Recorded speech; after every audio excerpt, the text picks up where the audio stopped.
Most people think they already know Mexico. Tacos, beaches, ancient pyramids, maybe tequila. But here's the thing. If that's all Mexico was, this video wouldn't need to be 2 hours long. Because Mexico isn't just one story. It's dozens of civilizations stacked on top of each other.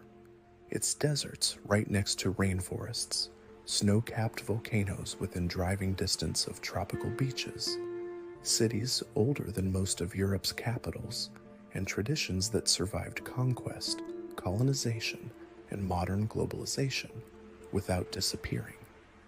And if you've ever wondered why Mexico feels so different depending on where you are, why the food changes every few hours of driving, why the accent shifts, why some customs feel ancient and others feel surprisingly modern, that's not random. There's a reason behind every one of those details. In this video, we're not doing surface level facts. We're not rushing. We're not cherry-picking trivia. We're taking a slow, deep dive into 100 facts that actually explain Mexico. How the land shaped the people, how history shaped daily life, and how ancient decisions still show up in modern streets, kitchens, and celebrations. Some of these facts will completely flip what you think you know. Some will quietly connect dots you didn't even realize were related. And some will make you stop and think, wait, how did I never hear this before? So whether you're here out of curiosity, planning a trip, studying culture, or just want something genuinely interesting to sink into, stay with me. By the end of this video, Mexico won't feel like a place you've heard about. It'll feel like a place you actually understand. Let's start at the beginning, where Mexico sits in the world. When we talk about Mexico, the first thing to understand is where it actually sits on the map, because its location explains almost everything that comes after. Mexico is located in North America, right between the United States to the north and Central America to the south. On one side, it touches the Pacific Ocean, and on the other, the Gulf of Mexico and the Caribbean Sea. That alone already puts Mexico in a unique position. It's connected to multiple regions, trade routes, climates, and cultures at the same time. This location made Mexico a natural bridge. Goods, people, ideas, and even entire civilizations moved through this land for thousands of years.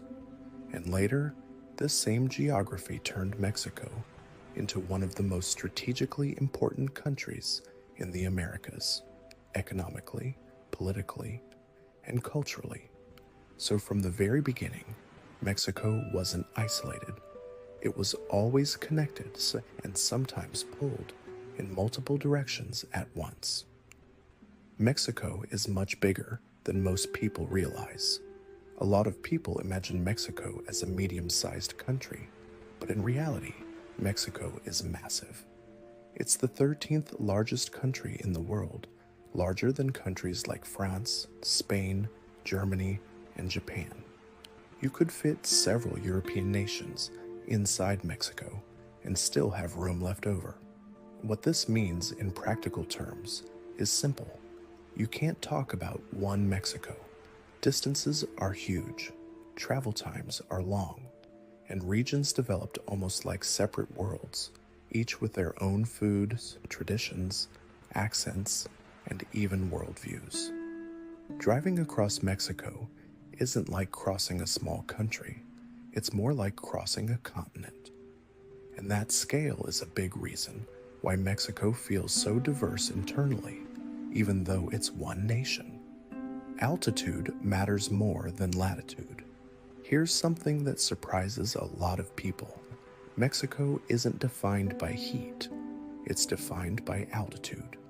Yes, Mexico is relatively close to the equator, but temperature here depends far more on how high you are than how far south you go. Coastal areas can be hot and humid year-round, while cities only a few hours away but thousands of feet higher can feel cool or even cold. This is why places like central Mexico can have mild, spring-like weather almost all year, while nearby lowlands experience tropical heat. It also explains why snow can exist in Mexico, even though many people don't associate the country with cold climates at all.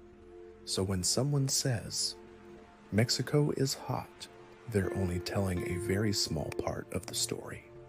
Mexico has major mountain systems. Mexico isn't flat, not even close. Several major mountain ranges run through the country, including long volcanic chains that cut across the center. These mountains shaped where people settled, how cities developed, and even how cultures remained isolated from one another for centuries. Mountains made travel difficult in the past, which is one reason regional identities in Mexico became so strong. A valley separated by mountains could develop its own language variant, food style, and customs, even if it wasn't that far away geographically. Even today, these mountains influence weather patterns, agriculture, and transportation. They're not just scenic, they're structural to how Mexico works. Active volcanoes still shape the land. Mexico is part of what's known as the Pacific Ring of Fire, a massive zone of tectonic activity that includes earthquakes and volcanoes. Because of this, Mexico has several active volcanoes, some of which are still monitored closely today.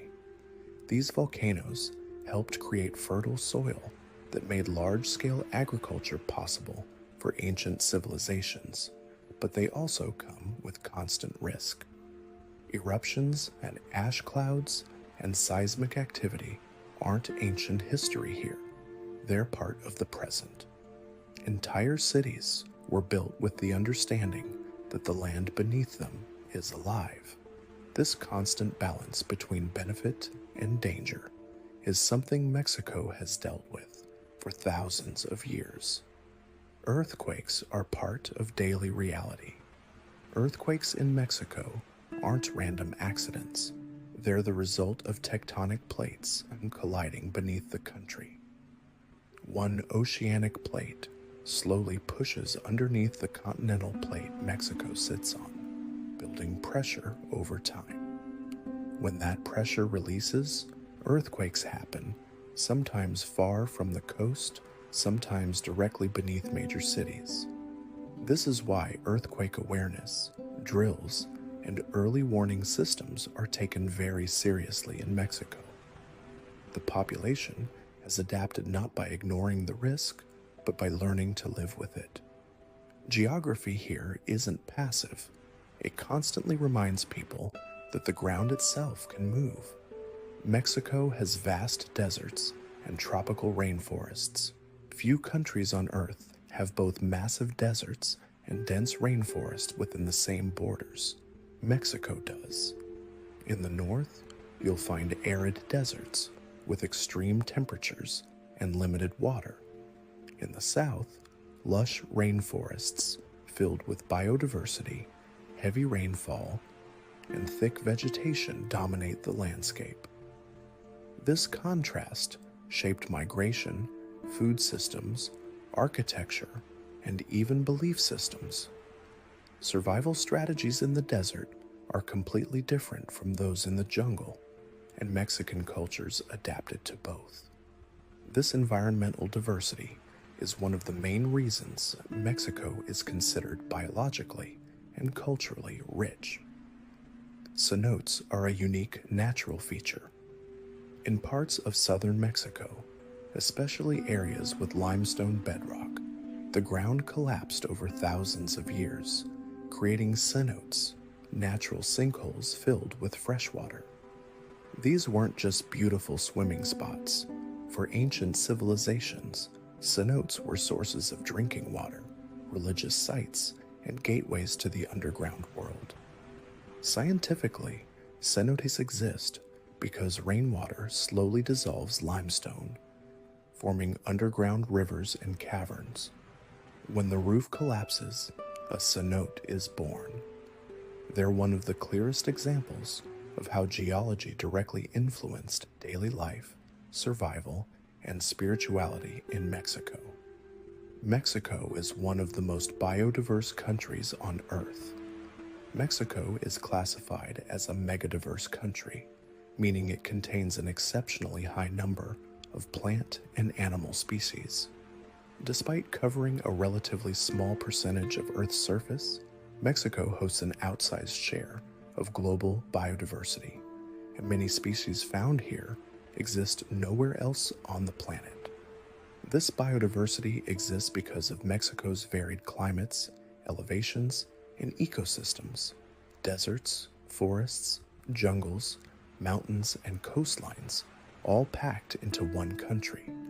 Nature in Mexico isn't just scenery, it's a defining national asset. Monarch butterflies migrate to Mexico every year. Every year, millions of monarch butterflies travel thousands of kilometers from North America to specific mountain forests in Mexico. What makes this extraordinary is that no single butterfly completes the entire round trip. It takes multiple generations, guided by instinct and environmental cues scientists are still studying. These forests provide the exact temperature and humidity conditions the butterflies need to survive winter. If those conditions disappear, the migration collapses. It's one of nature's most delicate systems, and Mexico is the final destination that makes it possible. And once you understand the land, the mountains, the volcanoes, the climate, the next question becomes obvious. Who were the people who first learned how to live here? The Olmec were one of the earliest civilizations in Mexico. To understand Mexico, we have to go way back, long before the Aztecs or the Maya, to a civilization many people have never even heard of, the Olmec. The Olmec lived along the Gulf Coast of Mexico more than 3,000 years ago, making them one of the earliest known complex societies in Mesoamerica. What makes them especially important is that many later civilizations seem to have inherited ideas from them, things like religious symbols, city planning, and artistic styles. They're often referred to as a mother culture, not because they directly ruled others, but because their influence spread quietly and widely. And even though much about them is still mysterious, their presence is deeply embedded in Mexico's ancient foundation. The Olmec left behind massive stone heads. One of the most striking things the Olmec left behind are colossal stone heads, some weighing several tons. These heads were carved from basalt and transported over long distances without metal tools, wheels, or draft animals. Just moving the stone required incredible organization and manpower. What's fascinating is that each head appears to have unique facial features, suggesting they may represent specific rulers or important figures. This tells us the Olmec had leadership structures, social hierarchy, and advanced planning long before written records existed. Even today, these heads raise questions scientists still can't fully answer, especially how such massive works were achieved so early in human history. The Maya were master astronomers. When people talk about the Maya, they often mention calendars, but that barely scratches the surface. The Maya carefully observed the movement of the sun, moon, planets, and stars.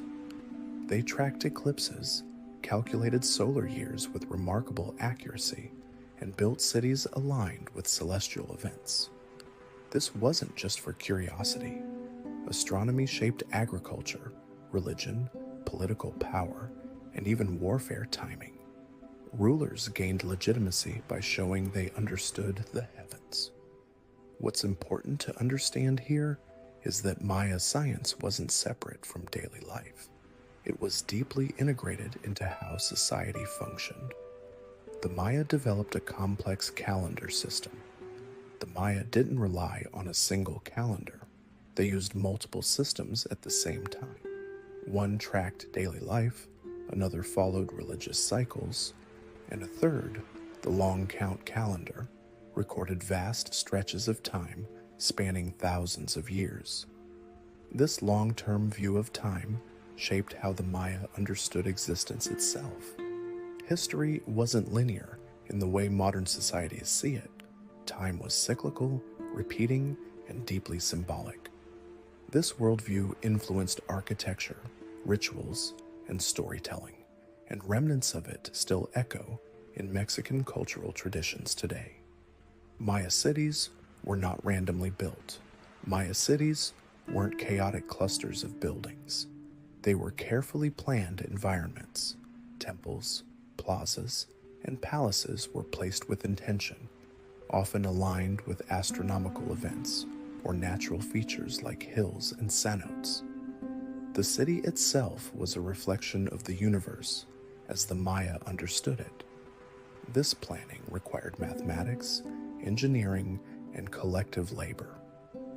It also meant that cities weren't just places to live, they were spiritual landscapes. Walking through Maya ruins today isn't just walking through history, it's walking through a worldview carved into stone. Maya cities were eventually abandoned, not destroyed. One of the biggest mysteries in ancient history is why many Maya cities were abandoned, not violently destroyed. There's no single explanation. Evidence points to a combination of prolonged droughts, environmental strain, overpopulation, and political instability. What's important here is that the Maya people didn't vanish. They adapted, migrated, and continued living, and millions of their descendants still live in Mexico and Central America today. So when people say the Maya disappeared, that's simply not true. The cities fell silent. The people did not. The Aztecs were relatively newcomers. Compared to the Olmec and Maya, the Aztecs arrived relatively late in Mexican history. They migrated into central Mexico and founded their capital, Tenochtitlan, in the 14th century. Despite their late arrival, they rapidly built one of the most powerful empires in the region. Their rise was fueled by military strategy, political alliances, and strict tribute systems. But their power wasn't just based on force, it was also built on organization and symbolism. In a very short time, they reshaped central Mexico completely. Tenochtitlan was built on a lake. The Aztec capital, Tenochtitlan, was built in the middle of a lake, connected by causeways and canals. To outsiders, this might sound impractical, but it was a brilliant strategic choice. The lake provided natural defense, transportation routes, and access to fresh water. The city itself was massive, clean, and well organized, with markets that amazed European visitors. Some historians estimate it rivaled or even exceeded major European cities in size at the time. Modern Mexico City now sits on top of this ancient lake system, and the ground still remembers it. Chinampas were an early form of sustainable farming. To feed a massive population in a lake environment, the Aztecs developed chinampas, artificial agricultural islands. These floating plots were incredibly fertile, allowing multiple harvests per year. They recycled nutrients naturally and maintained soil health over long periods. Today, chinampas are often studied as an early example of sustainable agriculture, long before modern environmental science existed. It's a reminder that advanced solutions don't always require modern technology. Sometimes they require deep understanding of nature. Human sacrifice had religious and cosmic meaning. Human sacrifice is one of the most misunderstood aspects of ancient Mexican civilizations. For the Aztecs, sacrifice wasn't random violence. It was tied to a belief that the universe required energy to continue functioning, that the sun itself needed nourishment to rise each day. While the practice is disturbing by modern standards, understanding its religious logic is essential to understanding how the Aztecs viewed existence, duty, and survival. Judging the past without context hides more than it reveals. Understanding it, however, opens a clearer window into how ancient Mexico worked. But everything changed when a completely different world arrived on Mexico's shores, bringing new diseases, new beliefs, and a new global order. The Spanish did not conquer Mexico alone. When people imagine the Spanish conquest of Mexico, they often picture a small group of Europeans overpowering a massive civilization. But the reality is far more complex and far more political. The Spanish did not defeat the Aztec Empire on their own. They relied heavily on alliances with indigenous groups who were already enemies of the Aztecs.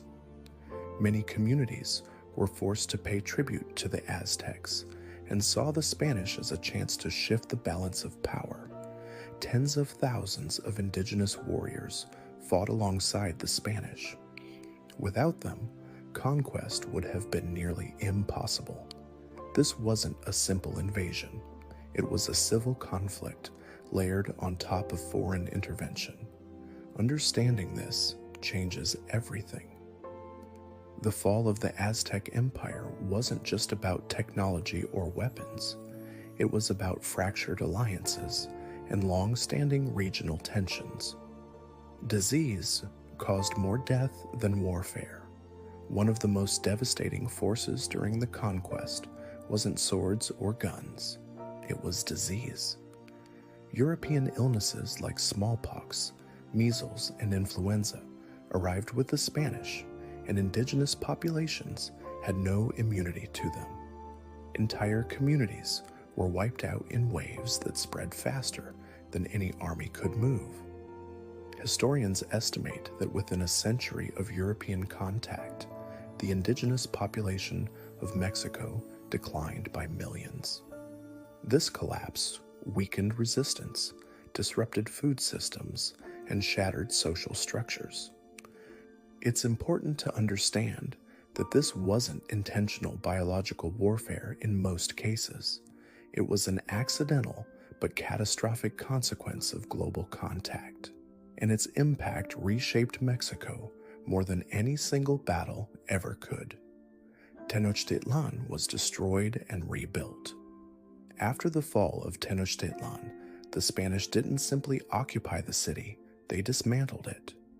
Temples were torn down, canals were filled in, and European-style buildings were constructed directly on top of Aztec foundations.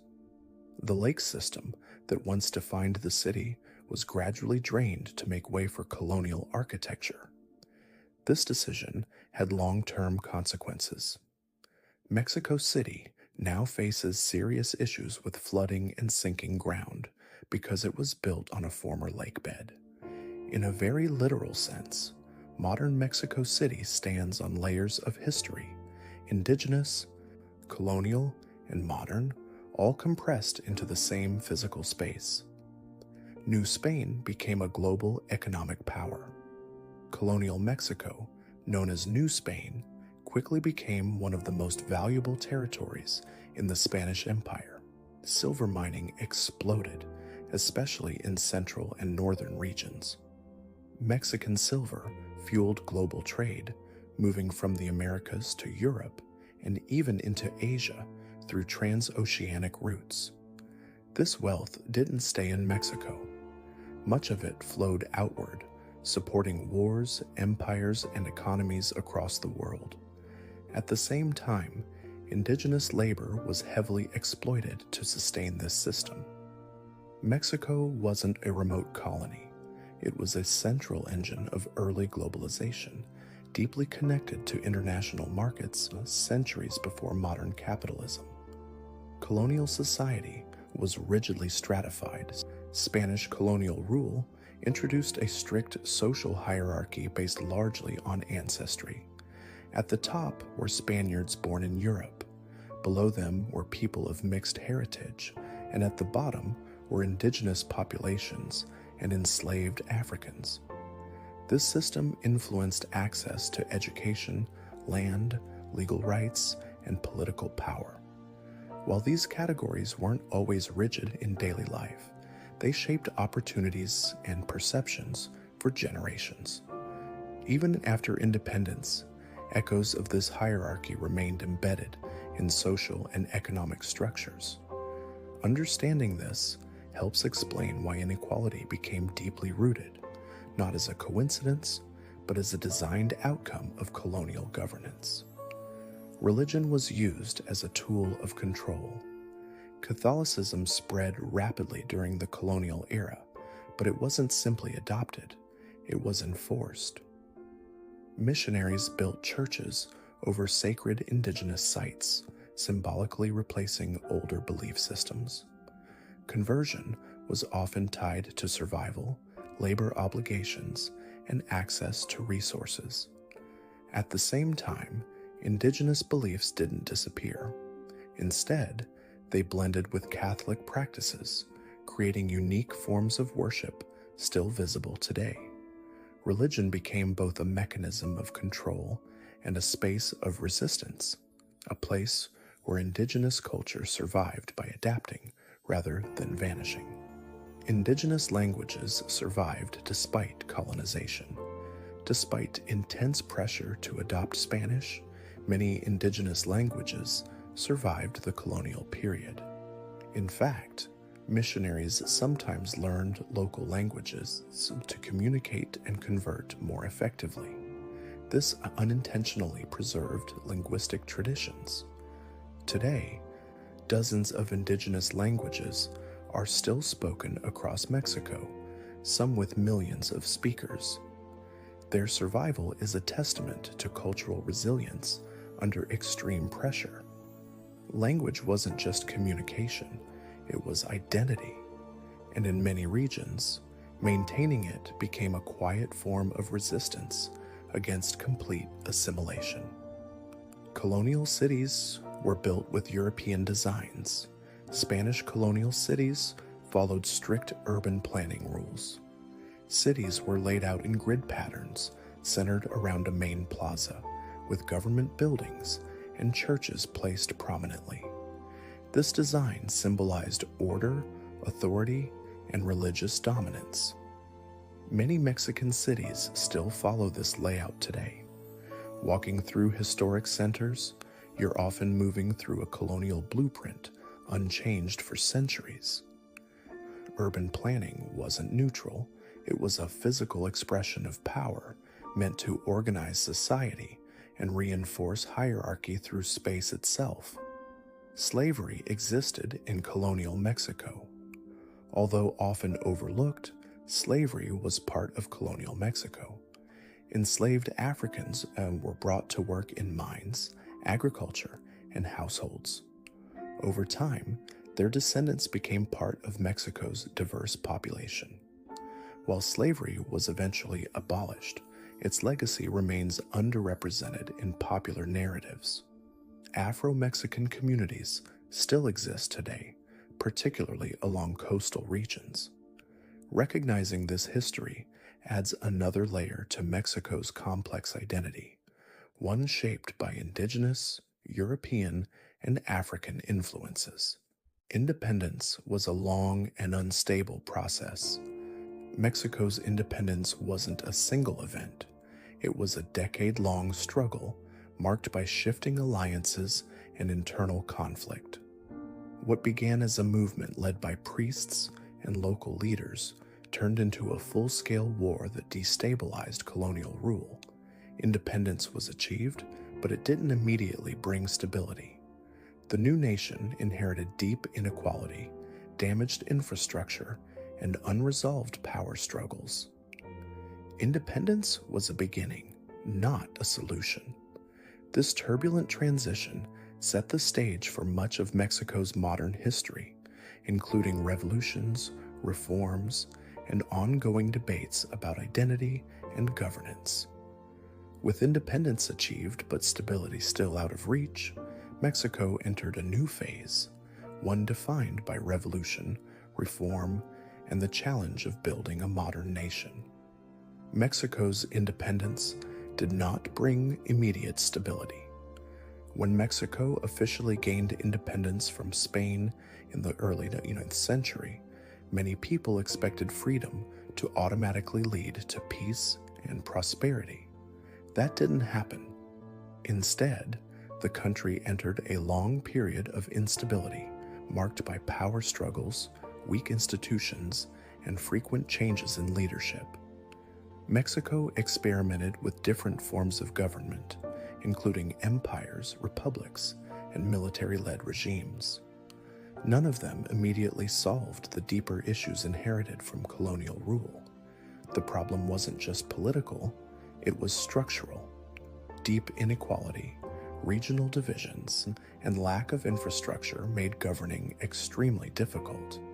Independence removed Spanish authority, but it didn't magically create unity or stability. This turbulent beginning explains why Mexico's modern political identity took so long to solidify. Mexico lost a large portion of its territory in the 19th century. One of the most defining moments in modern Mexican history was the loss of a massive amount of territory during the 19th century. After a war with the United States, Mexico ceded large regions that now form parts of the southwestern U.S. This drastically reduced Mexico's size and reshaped its borders permanently. For Mexico, this wasn't just a territorial loss, it was a psychological and political shock. It exposed internal weakness, military limitations, and diplomatic vulnerability. The consequences of this loss still echo today, especially in cross-border relations, migration patterns, and cultural ties that remain strong despite the political boundary. The Mexican Revolution transformed the country. In the early 20th century, Mexico experienced one of the most significant social revolutions in modern history. The Mexican Revolution wasn't a single uprising. It was a decade of shifting alliances, regional movements, and competing visions for the country's future. At its core, it was a reaction against inequality, land concentration, and authoritarian rule. Millions were affected, and the cost was immense. But the revolution fundamentally reshaped Mexico's political structure, land ownership laws, and national identity. The modern Mexican state, including many of its social institutions, is a direct result of this revolutionary period.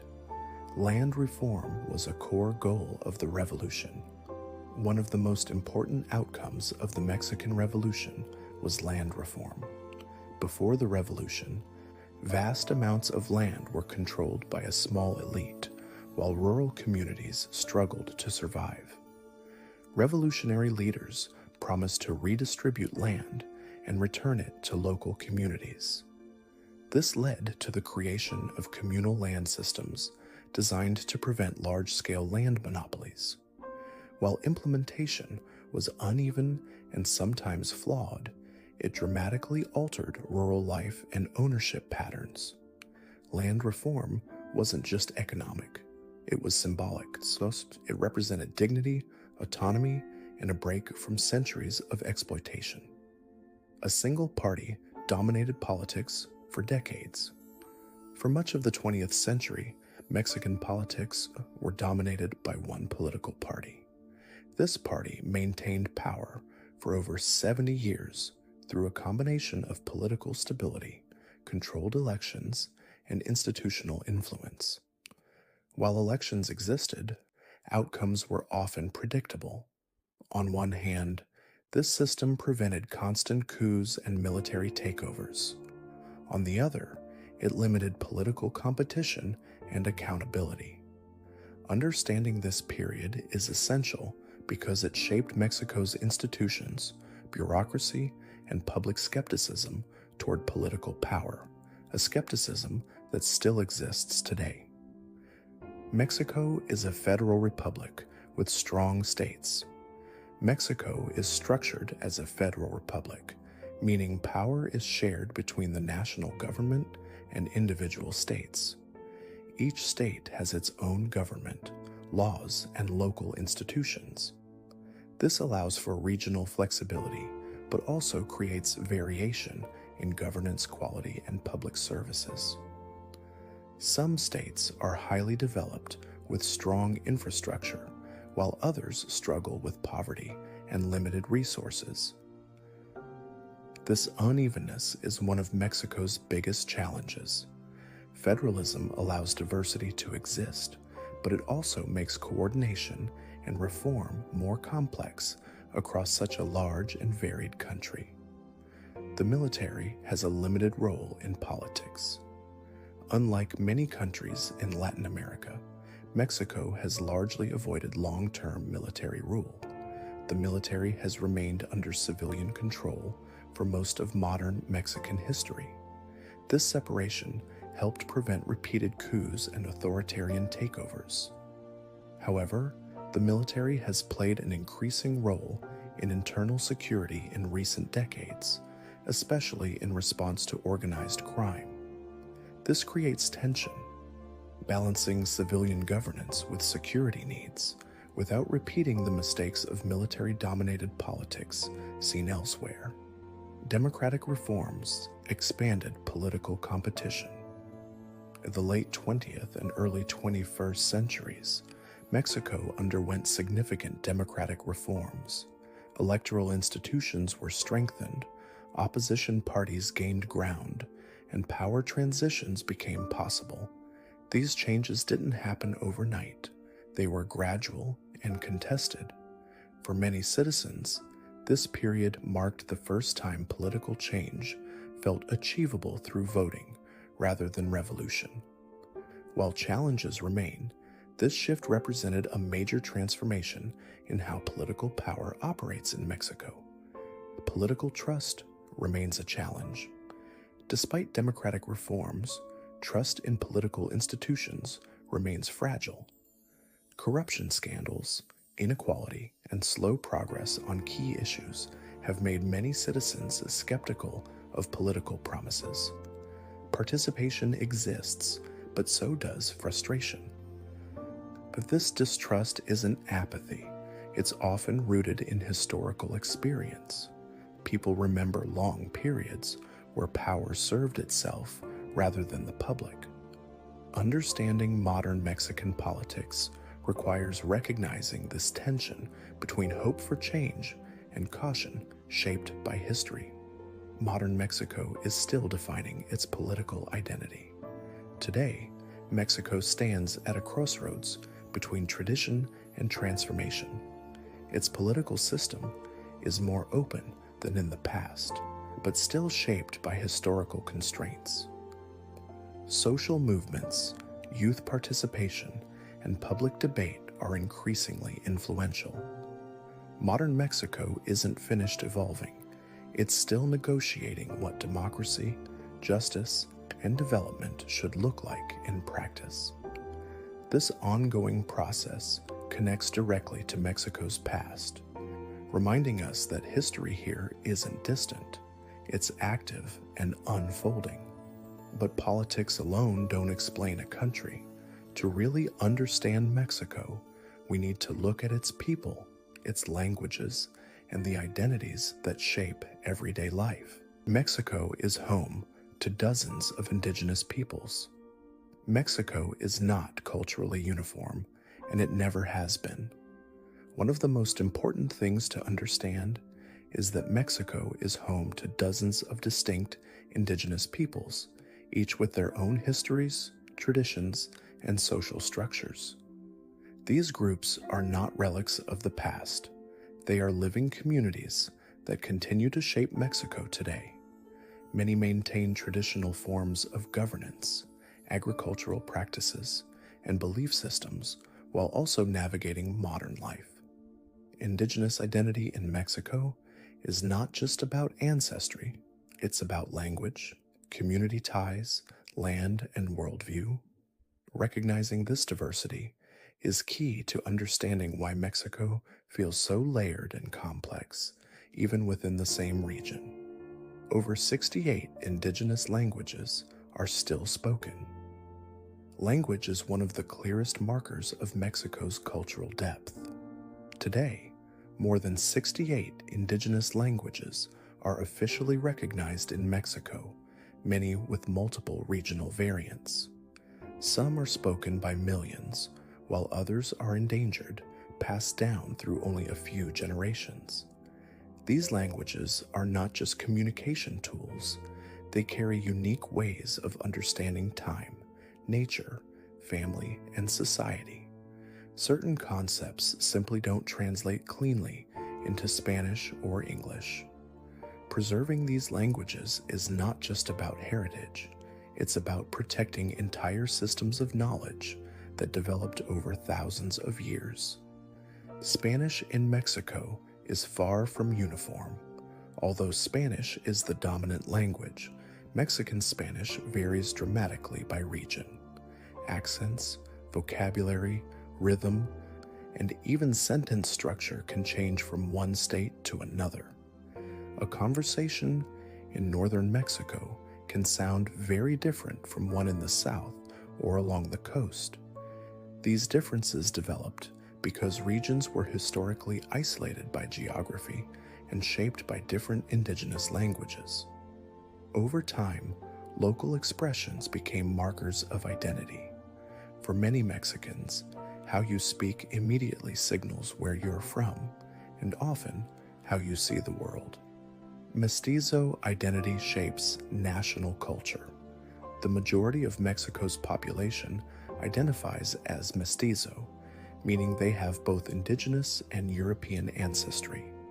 This mixed identity became central to Mexico's national narrative, especially after the revolution. It was framed as a unifying identity meant to bridge cultural divides. However, this also created tension. While mestizo identity promoted unity, it sometimes overshadowed indigenous identities, pushing them to the margins. Understanding this balance between inclusion and erasure is essential to understanding modern Mexican identity and ongoing debates about representation and equality. Family is a central social structure. In Mexico, family is not just important, it's foundational. Family networks often extend far beyond the nuclear household, including grandparents, cousins, and close family friends. These connections provide emotional support, financial help, and social stability. Decisions about work, migration, education, and even relationships are often made with the family in mind, not just the individual. This strong family orientation helps explain why community ties remain resilient, even during economic hardship or social change. Respect and formality still matter. Social interaction in Mexico places a strong emphasis on respect and courtesy.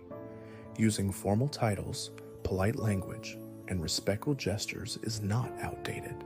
It's expected in many contexts. This is especially true when interacting with elders or authority figures. These norms reflect deeper cultural values around dignity and social harmony. Even in informal settings, there's often an underlying structure guiding interaction. Understanding these subtleties helps explain why Mexican social life feels warm, but also deeply respectful at the same time. Time is experienced differently in social life. Time in Mexico operates on multiple levels. In formal contexts like work or official appointments, punctuality matters. But in social settings, time is often more flexible, shaped by relationships rather than schedules. This doesn't mean people don't value time. It means they value people more.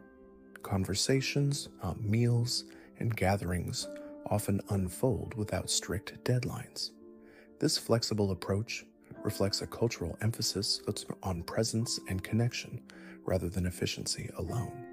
Humor is a key part of communication.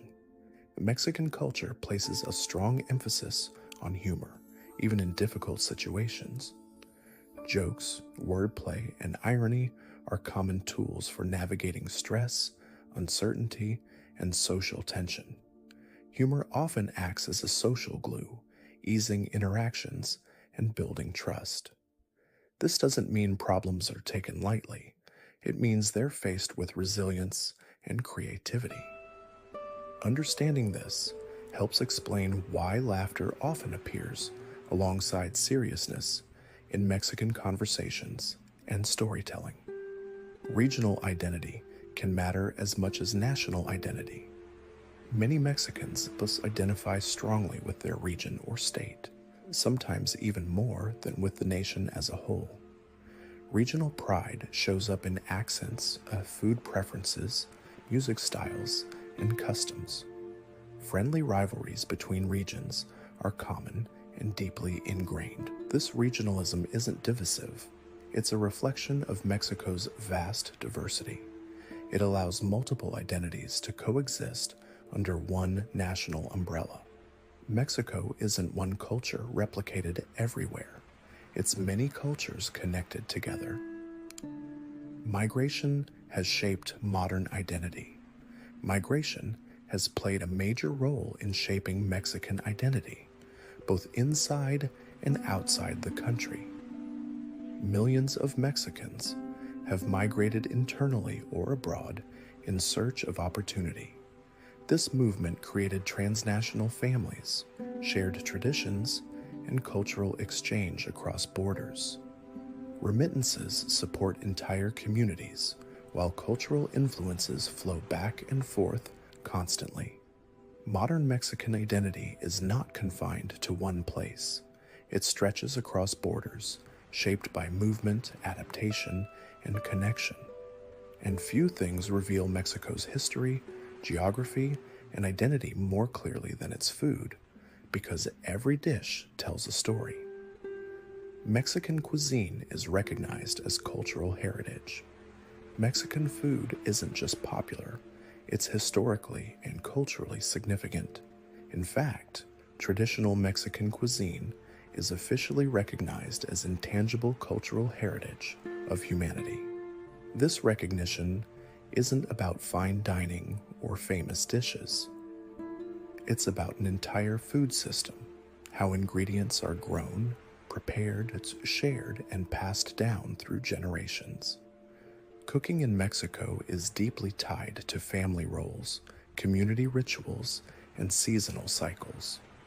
Recipes are often learned through observation, not written instructions. Measurements are intuitive, based on experience rather than precision. This living transmission of knowledge is what makes Mexican cuisine more than just food. It's a cultural language. Corn is the foundation of Mexican food. At the heart of Mexican cuisine is corn, and its importance goes far beyond nutrition. Corn has been cultivated in Mexico for thousands of years and is deeply tied to origin stories, spirituality, and identity. But what makes it truly remarkable is the process used to prepare it, nixtamalization. This ancient technique involves soaking corn in an alkaline solution, which improves nutritional value and makes it digestible. Without it, civilizations could not have relied on corn as a staple food. This process is a perfect example of how traditional knowledge solved complex biological problems long before modern science explained why it worked. Tortillas are not all the same. Outside Mexico, tortillas are often treated as interchangeable. Inside Mexico, that idea doesn't exist. Tortillas vary by region, thickness, size, texture, and even color. Corn tortillas dominate most of the country, while flour tortillas are more common in the north due to historical wheat cultivation. Some tortillas are meant to be soft and flexible, others firm enough to hold heavy fillings. Each style evolved to suit local dishes and ingredients. Understanding tortillas is understanding regional Mexico because they reflect geography, history, and daily life more than almost any other food. Tacos change drastically by region. There is no single taco in Mexico. In some regions, tacos are small and simple, focusing on one protein and a fresh tortilla. In others, they're larger, layered, and heavily sauced. Fillings can range from grilled meats to slow-cooked stews, seafood, or vegetables. What stays consistent is the structure: tortilla, filling, balance. Tacos aren't about excess, they're about harmony between textures and flavors. This regional variation is why asking for the best taco in Mexico doesn't make sense. The best taco depends entirely on where you are. Chili peppers are about flavor, not just heat. Mexican cuisine uses dozens of different chili varieties, and not all of them are spicy. Some chilies add sweetness, smokiness, bitterness, or depth without intense heat. Others change flavor, depending on whether they're fresh, dried, smoked, or roasted. Heat is just one element among many. What matters more is how chilies interact with other ingredients, building layers of taste rather than overwhelming the dish. This nuanced use of chilies is one reason Mexican food feels complex rather than aggressive. It's about balance, not intensity. Mole is not a single sauce. Mole is often described as one dish, but that description misses the point entirely. Mole is a category of sauces with dozens of regional variations. Some are dark and rich, others lighter and more herbal. Ingredients can include chilies, nuts, seeds, spices, fruits, and sometimes chocolate, though not always. Making mole is labor-intensive, often taking hours or days. It's usually reserved for celebrations and special occasions, not everyday meals. Mole represents patience, collaboration, and tradition, a dish that brings people together through effort and shared time. Street food is a central part of daily life. Street food in Mexico isn't a novelty. It's a daily necessity for millions of people. From early morning to late night, vendors serve affordable, freshly prepared food to workers, students, and families. These stalls often specialize in just one or two items, perfected over years. Contrary to common stereotypes, street food follows informal but strict hygiene norms enforced by reputation. Vendors who don't maintain quality simply don't survive. Street food reflects how Mexican cuisine adapts to urban life without losing its roots. Tequila is protected by law. Tequila isn't just a drink, it's legally protected. True tequila can only be produced in specific regions and must be made primarily from blue agave. This regulation preserves quality and ties the product directly to its place of origin.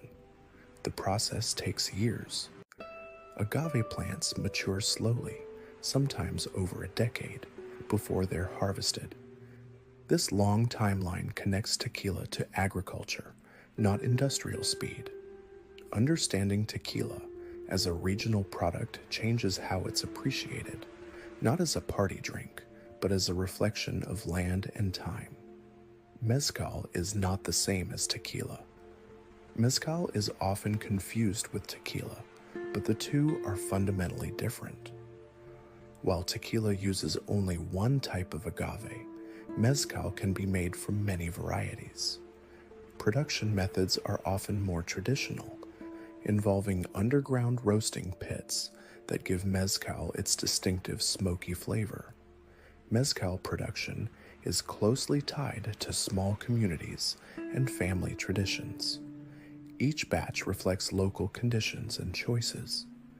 This diversity makes Mezcal less standardized but more expressive, a spirit shaped by place rather than uniformity.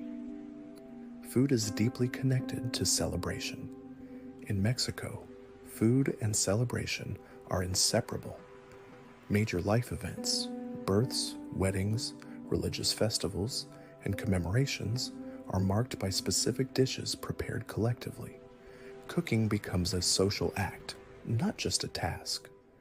Recipes tied to celebrations are often guarded carefully, passed down within families. Preparing them reinforces identity and continuity. Food isn't just consumed, it's shared, remembered, and ritualized. And through it, history stays alive at the table. But food is only one part of daily life. To truly understand Mexico, we need to look at how people live, move, work, and interact every single day. Local markets remain central to everyday life. In many parts of Mexico, local markets are still the heart of daily life.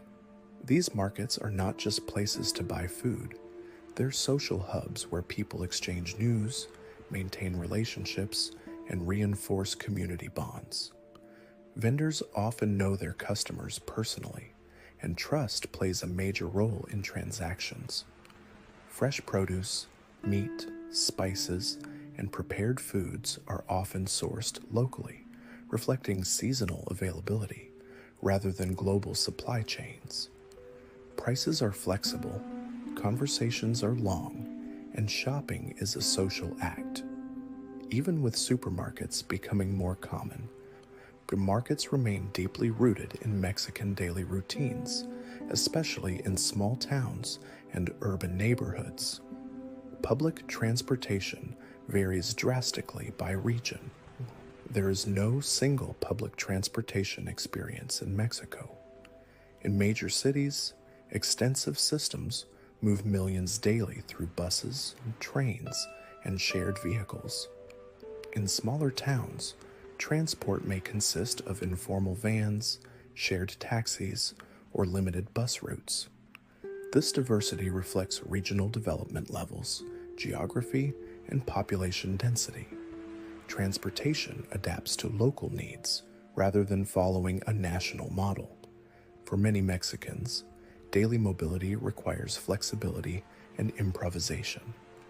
Understanding how people move helps explain commuting patterns, work opportunities, and even social life across different regions.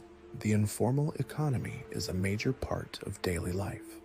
A significant portion of Mexico's economy operates outside formal structures. Street vendors, independent service providers, and small family businesses often function without official registration. This informal economy provides income for millions and keeps local communities functioning. While it offers flexibility and survival opportunities, it also means limited access to social protections like healthcare or pensions.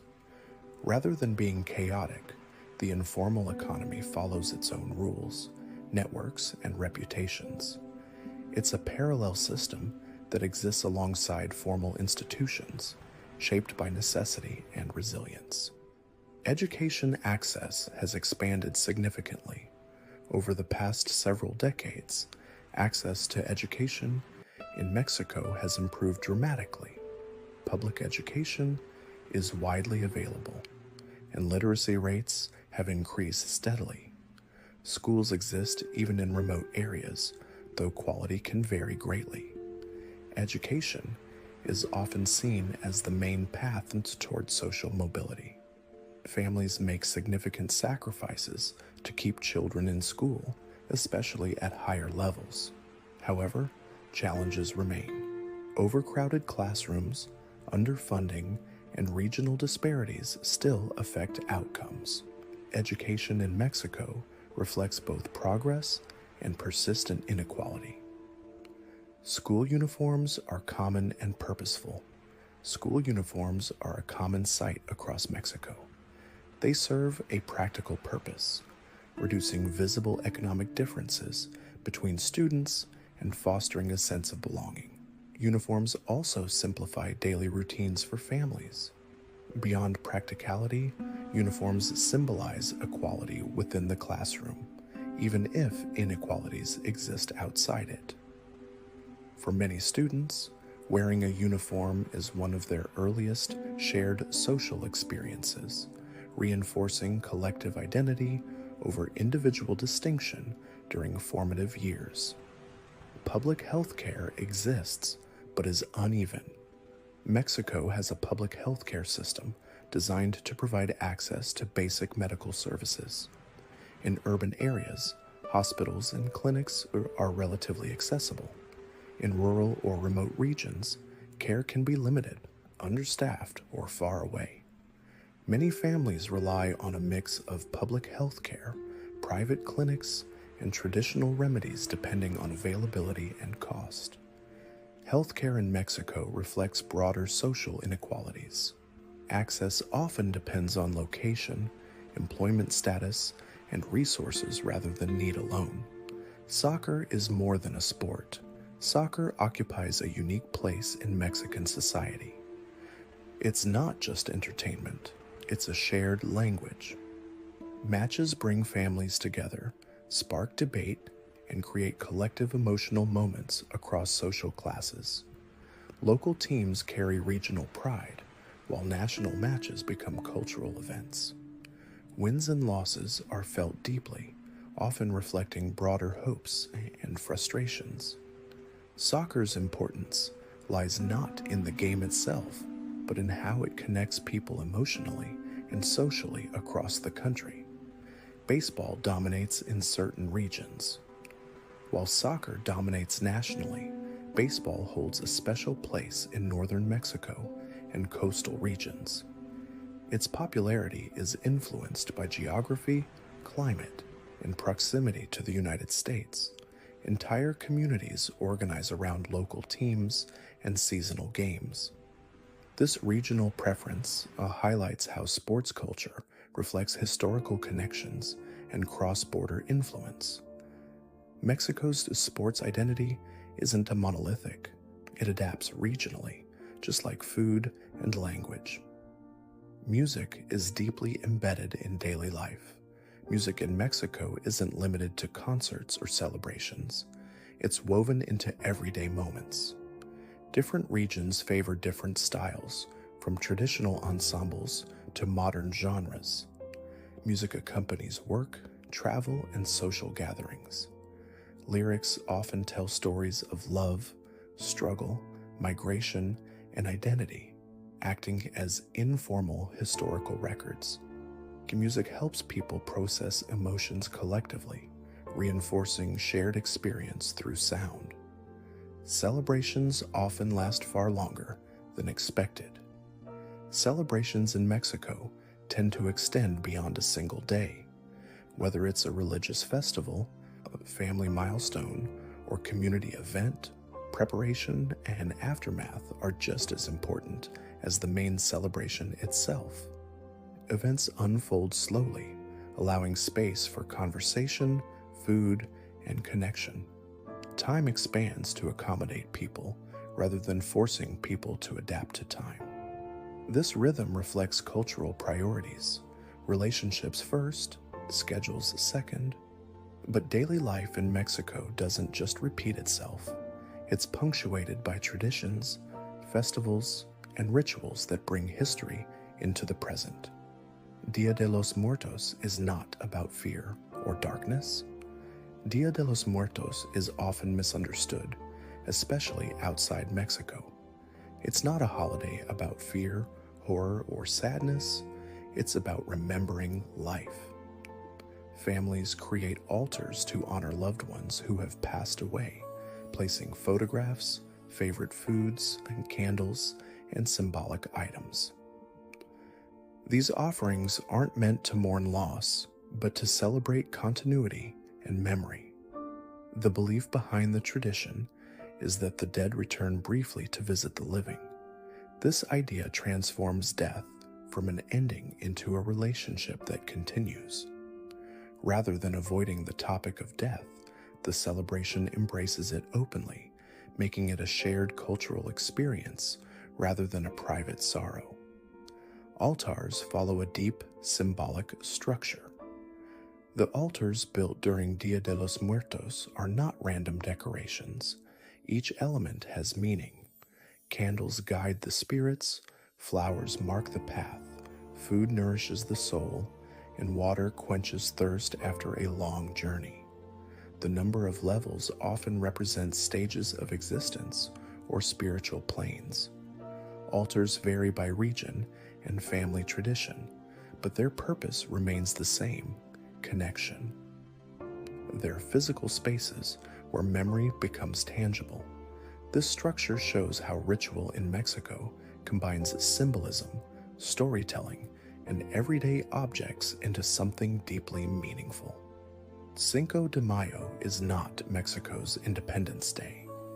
One of the most widespread misconceptions about Mexico is that Cinco de Mayo celebrates independence. It doesn't. Cinco de Mayo commemorates a specific historical event, a military victory that held symbolic importance. Within Mexico, it's observed modestly and mainly in certain regions. Mexico's true Independence Day is celebrated in September and holds far greater national significance. Understanding this difference highlights how Mexican history is often simplified abroad, while the real stories are far more specific and complex. Quinceañeras mark a social transition. A quinceañera is more than a birthday party. It marks a transition from childhood to social adulthood. The celebration blends religious ceremony, family gathering, and public acknowledgement of responsibility. The young person is symbolically presented to the community. Preparation can take months or even years, involving family contributions and collective effort. The event reflects not individual achievement, but family unity. Quinceañeras show how Mexican traditions frame personal milestones as shared social moments rather than private achievements. Religious pilgrimages attract millions. Mexico hosts some of the largest religious pilgrimages in the world. People travel long distances on foot, by bicycle, or in groups to honor religious figures or fulfill promises. These journeys are acts of faith, endurance, and gratitude. Pilgrimages often involve hardship, reinforcing the sincerity of devotion. They're also communal experiences, creating solidarity among participants. These events reveal how spirituality in Mexico is active and embodied, lived through movement and sacrifice, not just belief. Carnival traditions vary dramatically by region. Carnival in Mexico doesn't follow a single formula. In some regions, it features elaborate costumes and parades.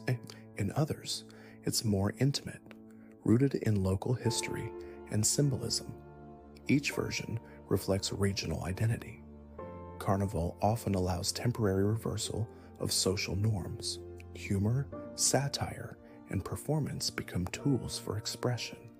This diversity shows how tradition adapts locally, absorbing global influences while remaining rooted in community. Fireworks are culturally normalized. Fireworks in Mexico are not limited to national holidays. They're used in religious festivals, weddings, and community celebrations. The sound itself becomes part of the event, signaling joy, reverence, or announcement. While it may surprise visitors, fireworks serve a communicative role, marking moments publicly. This acceptance reflects a cultural tolerance for sensory intensity during celebration, where noise and movement amplify shared experience. Music defines festive atmosphere. Music is essential to Mexican celebrations. Different occasions call for different styles, and live performance is often preferred over recordings. Musicians respond to the crowd, adjusting tempo and emotion. Music guides the emotional rhythm of an event, when to dance, when to reflect, when to gather. Through music, celebrations become participatory rather than passive, inviting everyone to contribute energy and presence. Handcrafts carry regional identity. Traditional handcrafts in Mexico are deeply tied to specific regions. Materials, techniques, and designs are passed down within communities. Each object reflects local resources and cultural history. Handcrafts aren't souvenirs, they're expressions of identity. Many are still used in daily life, not just displayed. This continuity shows how tradition remains functional, not frozen in the past. Oral storytelling keeps history alive. Storytelling plays a vital role in Mexican tradition. Stories are shared through families, communities, and celebrations, preserving local history and values. They often blend fact, legend, and humor. Oral storytelling allows history to remain flexible, adapting to context while maintaining core meaning. Through stories, memory stays alive, passed not through books alone, but through voices and shared time. But tradition doesn't exist in isolation. Mexico is also deeply connected to the global economy, trade, and modern industry. Mexico has one of the largest economies in the world. Mexico is often underestimated economically, but in reality, it consistently ranks among the largest economies globally. Its size isn't driven by a single industry, but by diversification. Manufacturing, agriculture, energy, services, and tourism all play major roles. This balance makes Mexico more resilient than economies that depend heavily on just one sector. What's especially important is Mexico's integration into global supply chains. Many products used daily around the world pass through Mexican factories at some stage. Mexico isn't operating on the margins of the global economy. It's embedded directly into its core systems. Manufacturing is a cornerstone of Mexico's economy. Manufacturing is one of Mexico's strongest economic pillars. Factories across the country produce electronics, medical equipment, appliances, and industrial components. These products are exported worldwide, especially to North America. Mexico's strength comes from a combination of skilled labor, geographic proximity to major markets, and decades of industrial experience. Rather than being just a low-cost manufacturing hub, Mexico increasingly handles complex production processes that require precision and expertise. The automotive industry plays a massive role. Mexico is one of the world's major automotive producers. Cars, trucks, engines, and parts are manufactured across multiple regions, supporting millions of jobs directly and indirectly. Entire cities are economically tied to this industry.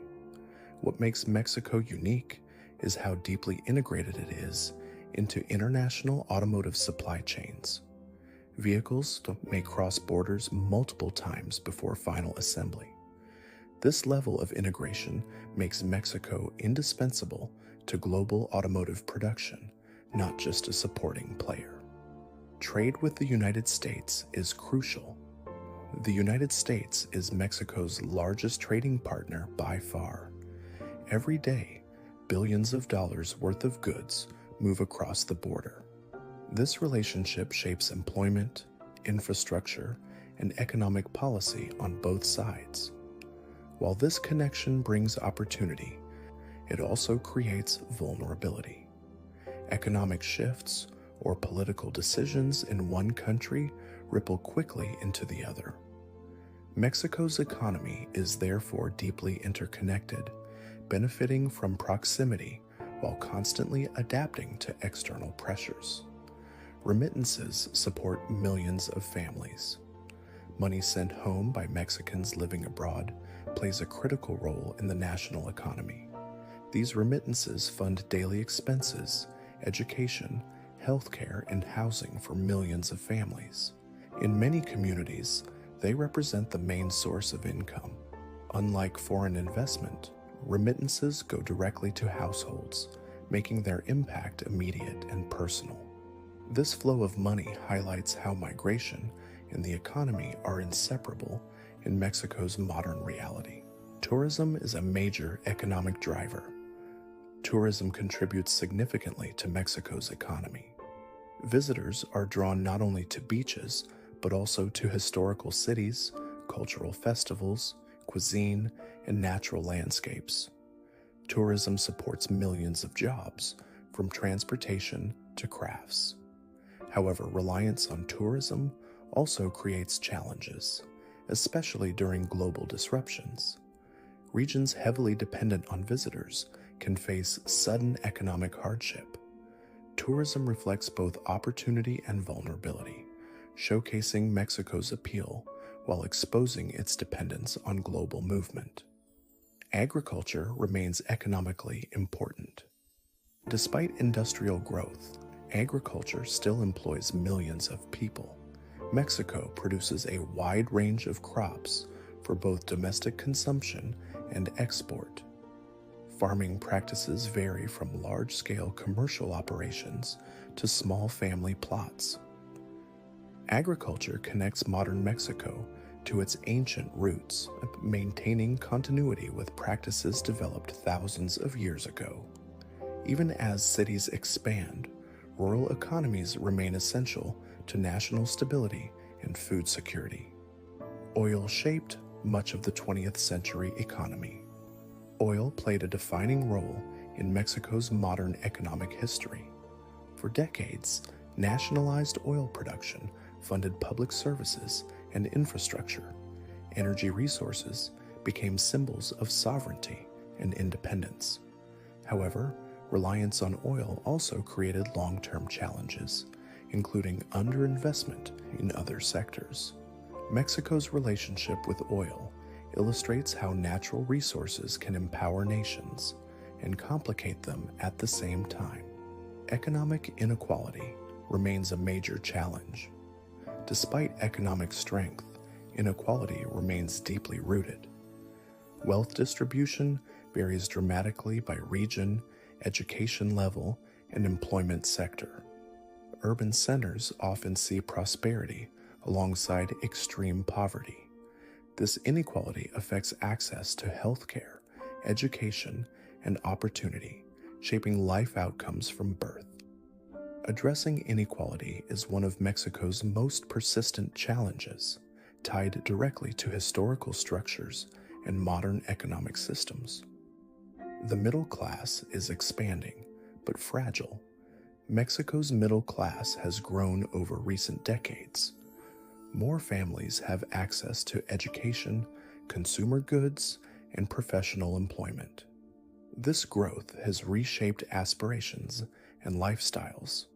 However, the middle class remains economically vulnerable. Economic shocks can quickly push families back into insecurity.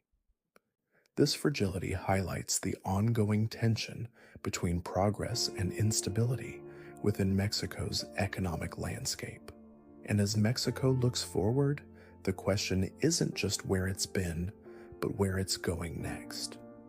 Mexico is rapidly urbanizing. Modern Mexico is increasingly urban.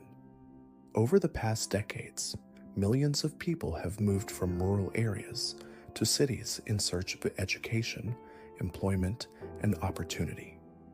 Large metropolitan areas continue to expand outward, absorbing surrounding towns and farmland. This rapid urban growth brings both opportunity and strain. Cities become centers of innovation, culture, and economic activity, but they also face challenges like housing shortages, traffic congestion, and infrastructure pressure. Urbanization is reshaping how Mexicans live, work, and interact, redefining daily life for an entire generation. Young people are shaping the country's direction. Mexico has a relatively young population, and that matters. Young people influence culture, technology adoption, social movements, and political participation. Their priorities often differ from older generations, emphasizing education, opportunity, and transparency. This demographic energy fuels creativity and change, but it also creates pressure. Education systems and job markets must keep pace to avoid frustration and inequality. Mexico's future will be shaped largely by how effectively it channels the potential of its youth into sustainable growth. Environmental challenges are becoming more visible. Environmental issues are no longer distant concerns in Mexico, they're part of everyday reality. Water scarcity, air pollution, deforestation, and climate-related extreme weather affect millions. Urban areas struggle with air quality, while rural communities face changing agricultural conditions. These challenges force difficult decisions between development and sustainability. They also revive traditional ecological knowledge that emphasizes balance with nature. Mexico's response to environmental pressure will play a critical role in determining its long-term resilience. Indigenous rights movements are gaining strength.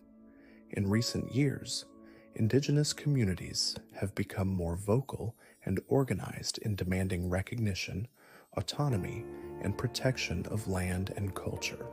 These movements challenge long-standing inequalities and push for inclusion in political decision-making. They emphasize self-determination rather than assimilation. This shift represents a broader rethinking of national identity, one that acknowledges diversity rather than flattening it.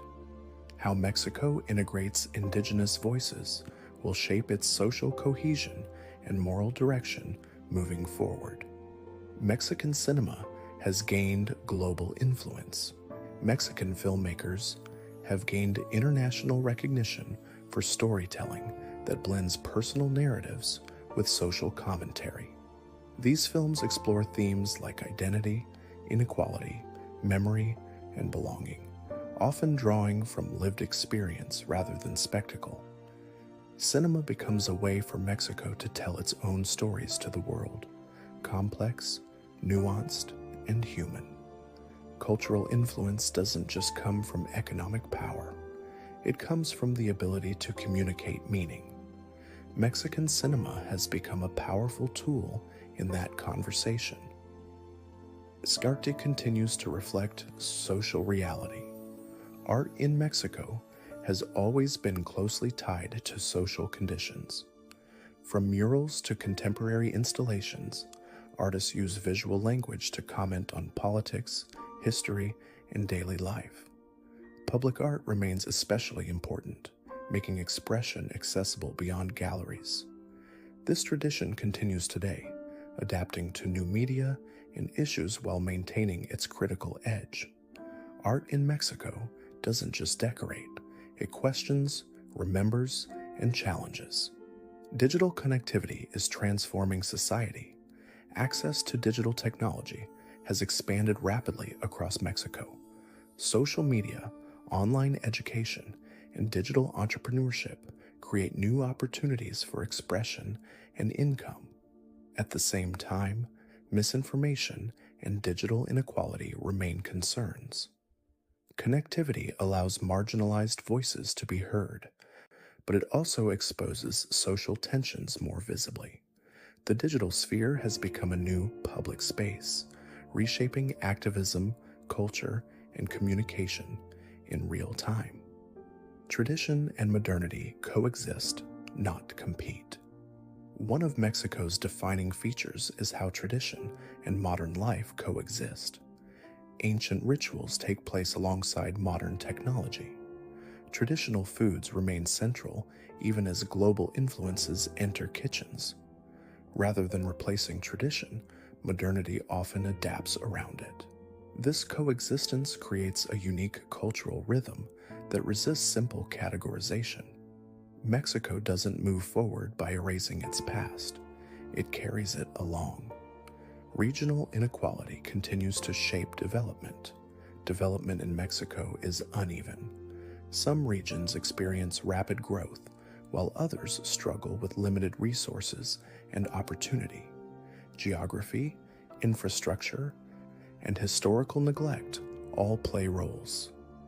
These disparities influence migration patterns, political priorities, and social outcomes.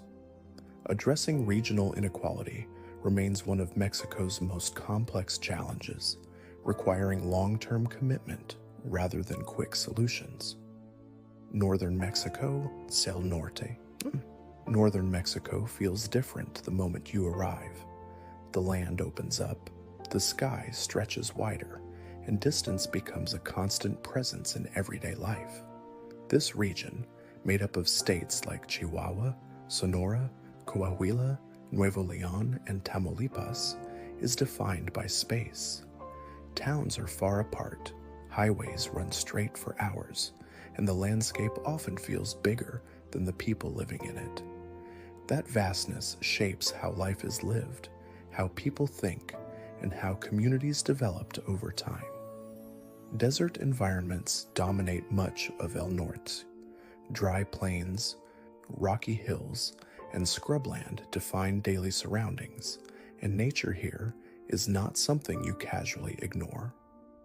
Summers can be brutally hot, with temperatures climbing high enough to dictate work schedules, social life, and even architecture. At the same time, winters, especially at night, can be surprisingly cold, particularly in higher elevations. People grow up learning to respect the climate, planning around it rather than fighting it. Ranching culture has deep roots in the north, and that legacy still shows today. Large properties, open grazing land, and cattle ranches shaped the economy long before modern industry arrived. This history strongly influences regional identity.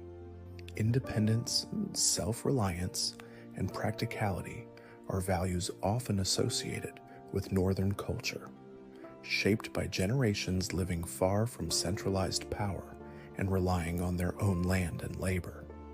That ranching influence shows up clearly in food. Northern Mexican cuisine leans heavily toward beef rather than corn-based dishes. Grilled meats, especially carne asada, are central to social gatherings. Meals often revolve around large cuts of beef, cooked simply over open flames, emphasizing quality and flavor rather than complexity. Flour tortillas are more common here than corn tortillas, a result of wheat growing better than corn in drier climates. Food reflects geography, and in the north, the land favors cattle. One of the most striking natural features of northern Mexico is the Copper Canyon in Chihuahua. This massive canyon system is not just a single gorge, but a network of deep canyons carved by rivers over millions of years. In terms of size and depth, it surpasses the Grand Canyon, yet it remains far less internationally known. Its scale is difficult to grasp without seeing it firsthand, vast, rugged, and remote. The canyon region is both breathtaking and isolating, reinforcing the sense that northern Mexico operates on a different spatial scale. Within this remote landscape live indigenous groups such as the Raramuri, also known as the Tarahumara. Many Raramuri communities continue to live traditionally, particularly in the most isolated parts of the Sierra Tarahumara. Their way of life is closely tied to the land, emphasizing endurance, mobility, and deep environmental knowledge. Their presence is a reminder that northern Mexico is not only shaped by modern industry or border dynamics, but also by ancient cultures that adapted to harsh environments long before modern infrastructure existed. Urban life in the north follows a different rhythm than in central or southern Mexico. Cities like Monterrey stand out as industrial and business focused hubs. Monterrey, in particular, is known for manufacturing, corporate headquarters, and economic productivity. The culture in these cities often emphasizes work, efficiency, and entrepreneurship. While tradition still matters, there is a strong orientation toward growth, trade, and industry. Proximity to the United States plays a major role in shaping northern Mexico. Accents, slang, music, and even work habits reflect constant cross-border interaction. Many families have relatives on both sides of the border, and economic ties run deep. This closeness influences everything from job opportunities to fashion trends, creating a cultural blend that feels distinct from other regions of the country. Because of the distances involved, cars are essential for daily life in El Norte. Public transportation exists, but it cannot cover the vast spaces between towns and cities. Driving long distances is normal, and road trips are a regular part of work and family life. This dependence on cars reinforces independence, but also highlights how geography shapes infrastructure needs. Many northern towns developed around practical economic centers, railways, mining operations, cattle routes, or border trade. These origins still influence their layout and identity. You can often trace a town's history by looking at where the tracks run or where old industrial buildings still stand. Northern Mexico is shaped by land first, people second. The environment sets the rules, and generations learned how to live within them. That creates a region that feels grounded, resilient, and quietly confident, less about spectacle, more about endurance. Baja California Peninsula. The Baja California Peninsula feels almost like a world apart from the rest of Mexico. Long, narrow, and stretching far south from the U.S. border, it is wedged between two vast bodies of water, the Pacific Ocean on one side and the Sea of Cortez on the other.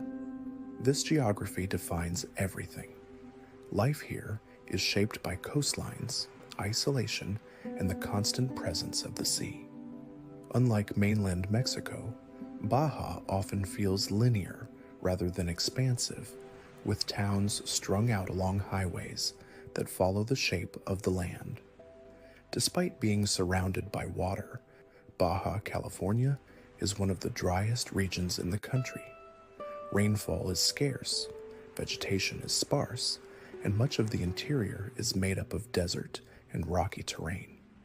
Fresh water has always been a limiting factor, influencing where people settle and how communities develop. Historically, this dryness kept population levels low and slowed large-scale agriculture. Even today, much of the peninsula's interior remains quiet, open, and lightly populated, with long stretches of road where nature clearly dominates. What Baja lacks in rainfall, it more than makes up for in marine richness. The surrounding waters are among the most biologically diverse in the world. The Sea of Cortez, in particular, supports an extraordinary variety of fish, mammals, and marine plants. Its nutrient-rich waters create ideal conditions for life, making it a hotspot for fishing, diving, and scientific research. The ocean here is not just scenery, it's a primary source of food, income, and identity for coastal communities. One of the most remarkable natural events in Baja California is the annual whale migration. Each winter, gray whales travel thousands of kilometers to the warm, protected waters along the peninsula to breed and give birth. In some areas, These migrations are visible directly from shore. This creates a rare situation where people can observe massive marine animals without boats or special equipment. Whale migration has become a defining symbol of Baja's connection to the natural world, reinforcing the idea that life here is deeply tied to seasonal rhythms of the sea. Urban life on the peninsula varies sharply from north to south. Tijuana, located at the northern edge near the U.S. border, is fast-paced, dense, and constantly in motion. It blends Mexican and U.S. urban cultures in a way few cities do. Music, language, fashion, and business practices reflect constant cross-border interaction. Tijuana is shaped by migration, trade, and creativity, often acting as a cultural testing ground where new ideas emerge quickly and unpredictably. Farther south, cities like La Paz offer a completely different atmosphere. La Paz is calmer, slower, and more community-oriented. Life revolves around the waterfront, local markets, and outdoor activities. Rather than feeling driven by border dynamics, La Paz feels anchored in its relationship with the sea and the surrounding desert.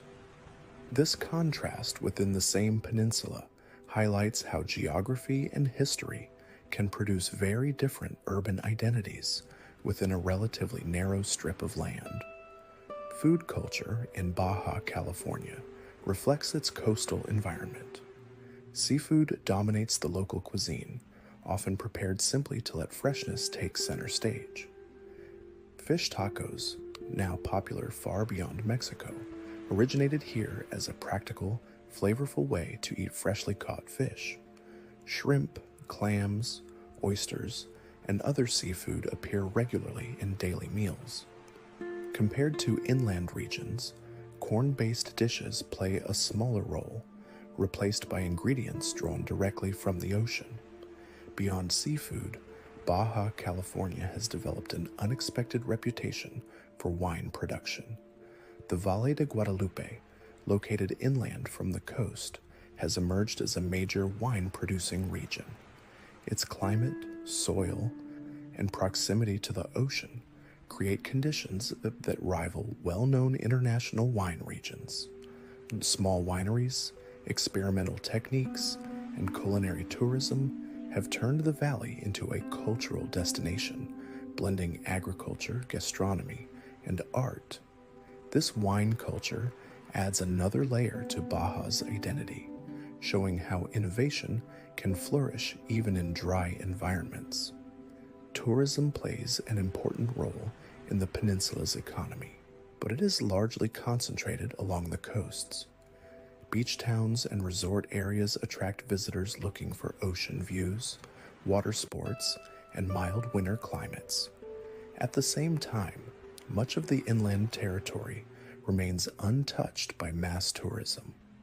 Desert landscapes, small ranches, and quiet roads continue to define the interior, preserving a sense of isolation that contrasts sharply with busy coastal hubs. This contrast is one of Baja California's defining features. You can move from crowded border crossings or lively beach towns to near total silence within a relatively short distance. The peninsula offers both movement and stillness, development and emptiness, all shaped by its narrow geography and surrounding waters. Baja California is not a place of abundance in the traditional sense. It is a place of adaptation. Life here works because people learned how to live with limited water, strong sun, and powerful oceans. That balance between desert and sea, isolation and connection, is what gives the peninsula its unique character and lasting appeal. Central Highlands and Valley of Mexico. The Central Highlands and the Valley of Mexico form the historical and cultural heart of the country. This region includes major areas such as Mexico City, the surrounding state of Mexico, as well as Puebla, Tlaxcala, and Hidalgo. What unites these places is altitude. Sitting high above sea level, the region enjoys relatively mild temperatures throughout the year. Summers are rarely extreme, and winters are cool but manageable. This climate made the area attractive for settlement long before modern technology existed. However, this landscape came with hidden challenges.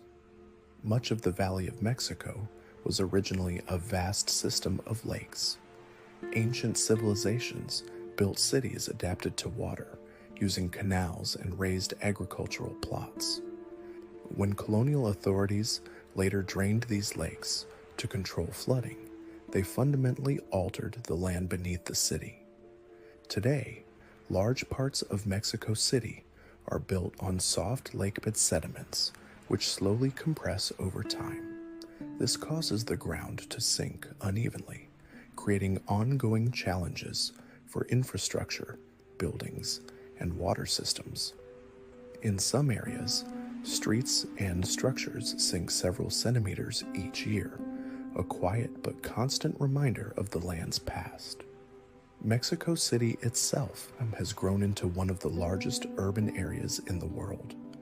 Its sheer size can feel overwhelming, but what makes it unique is how history layers itself visibly into daily life. Ancient ruins sit beneath modern buildings. Colonial churches stand beside glass office towers. It's common to walk down a street where pre-Hispanic foundations lie just meters below contemporary traffic. This overlap isn't curated for tourists. It's part of the city's everyday reality.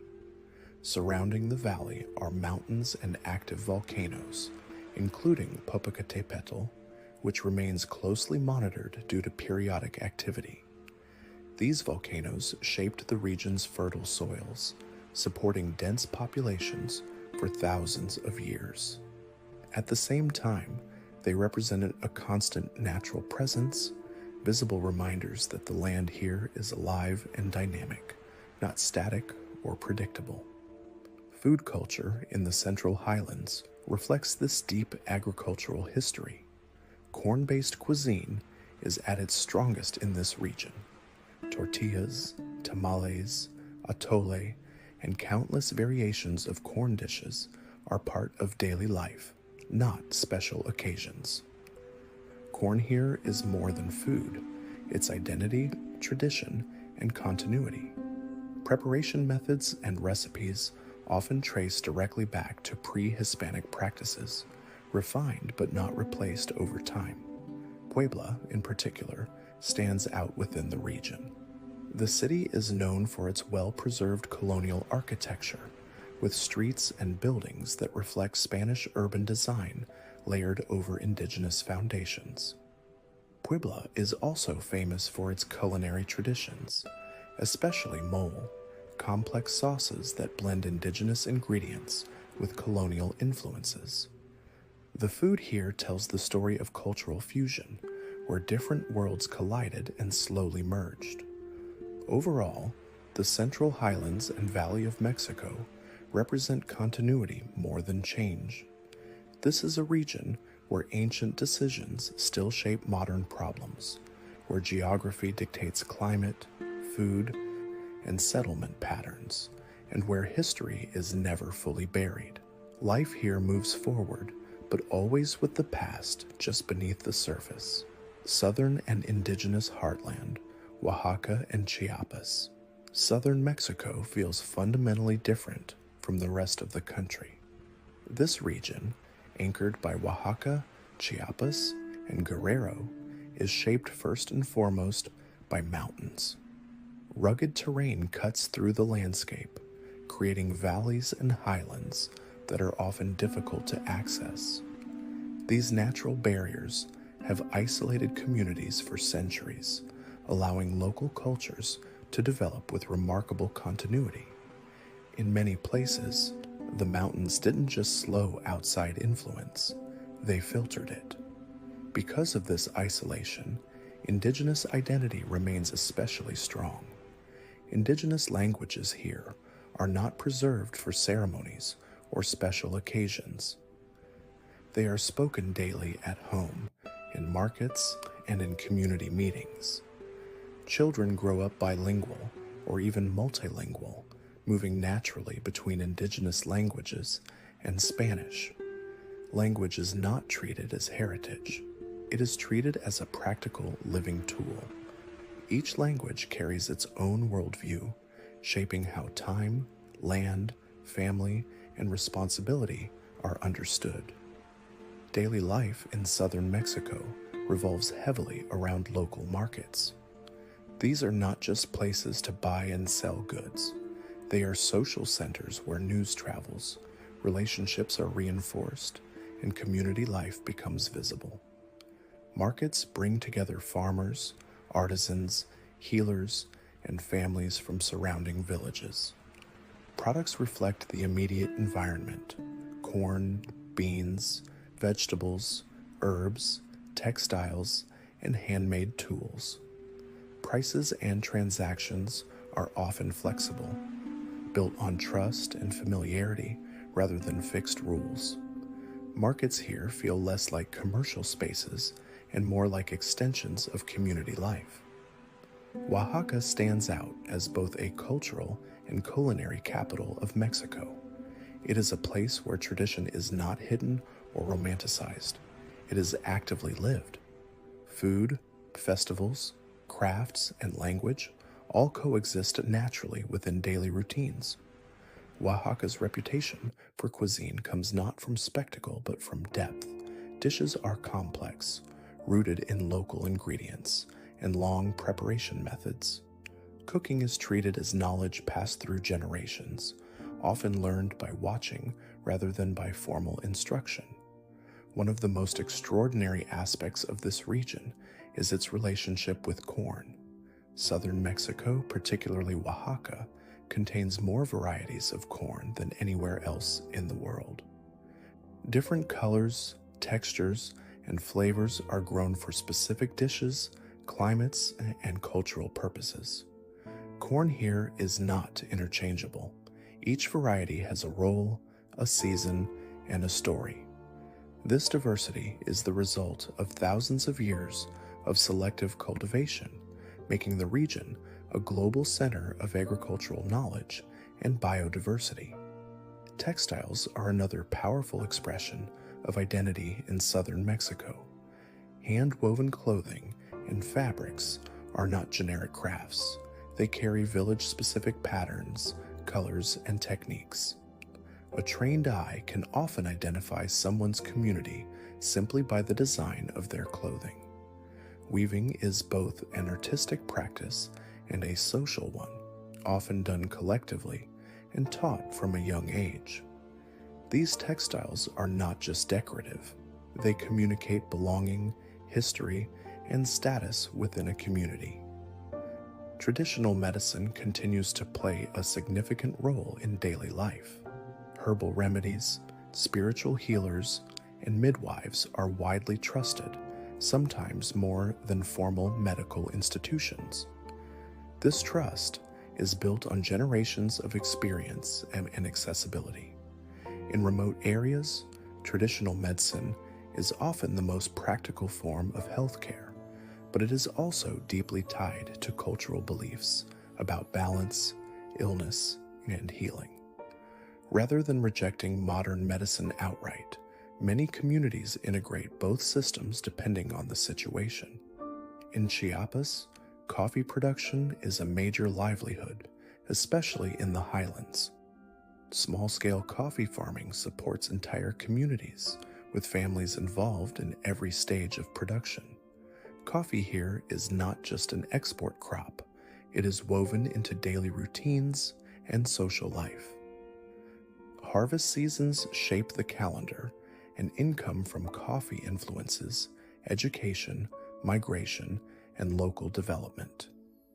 The global demand for coffee connects these remote areas to international markets, even as daily life remains deeply local. Time in southern Mexico feels slower, but not because life is idle. It feels slower because routines are anchored in tradition rather than urgency. Meals take time. Conversations unfold without pressure. Rituals are observed not out of nostalgia, but because they still make sense within the community's values. Change happens, but it is negotiated carefully, not rushed. Southern Mexico represents continuity in its purest form. It shows what happens when geography protects culture rather than erasing it. Traditions remain deeply embedded, not because they are preserved intentionally, but because they are still useful, meaningful, and alive. Gulf Coast, Veracruz, and Tabasco.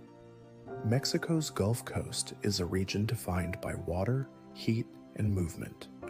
Stretching along the Gulf of Mexico, states like Veracruz and Tabasco experience a climate that is hot, humid, and lush almost year-round. Rainfall is frequent, vegetation grows quickly, and the air itself often feels heavy. This environment shapes everything from architecture to daily routines. Homes are designed for airflow, schedules adapt to heat, and life is organized around weather patterns that are impossible to ignore. Culturally, the Gulf Coast is one of the most blended regions in Mexico.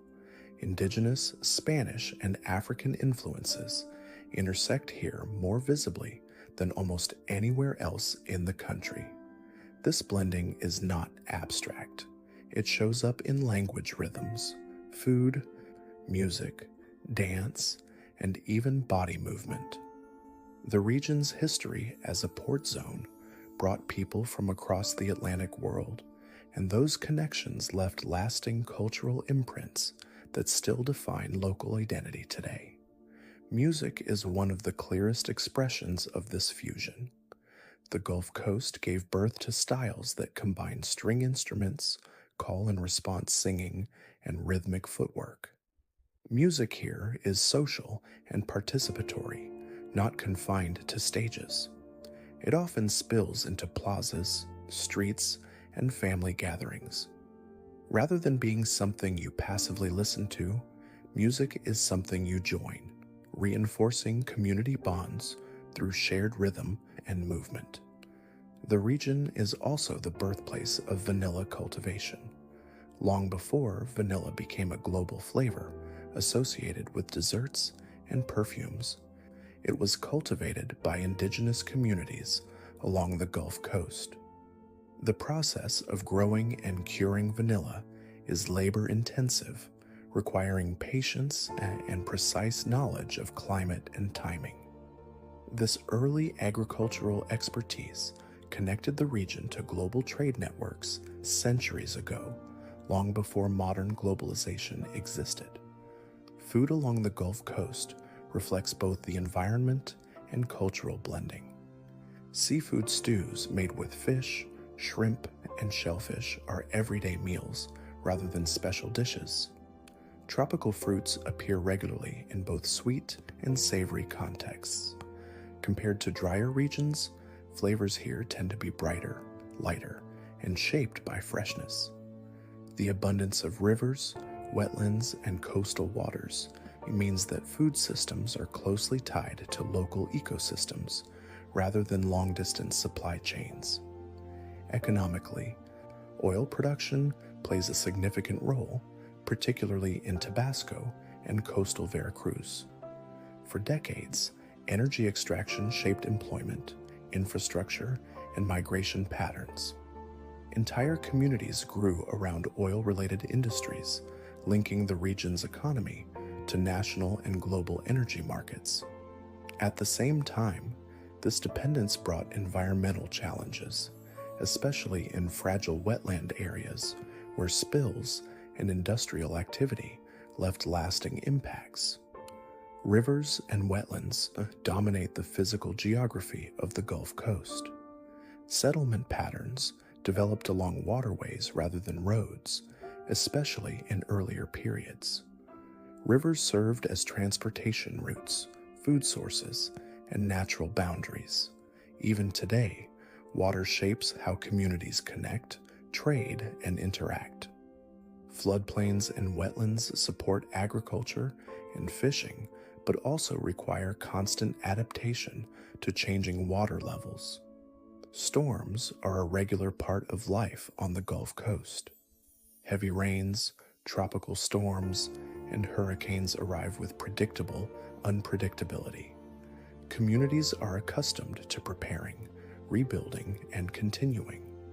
Rather than being viewed as rare disasters, storms are treated as part of the region's rhythm. This familiarity creates resilience, but also shapes a collective understanding that nature here is powerful and ever-present. Public space on the Gulf Coast feels more animated than in many other regions. Dance and music are visible and audible in everyday life, at festivals, markets, and informal gatherings. Movement is expressive, social, and communal. This visibility reflects cultural confidence, rooted in shared traditions rather than formal performance. Historically, Gulf Coast ports played a critical role in connecting Mexico to the Caribbean and beyond.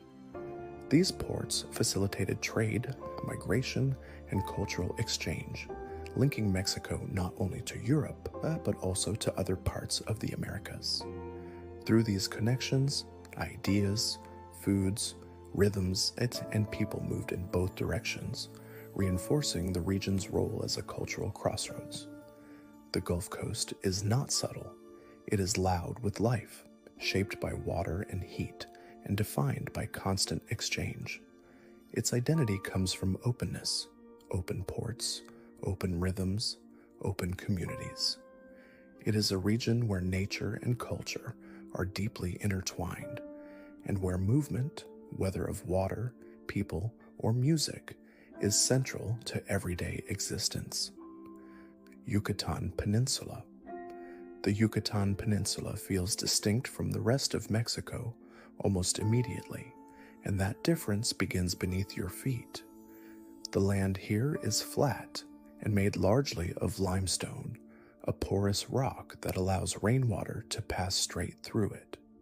Because of this, the peninsula has almost no surface rivers. There are no winding waterways cutting across the landscape, no riverbanks defining towns. Instead, water disappears underground, flowing through vast subterranean systems that shape how life has always functioned here.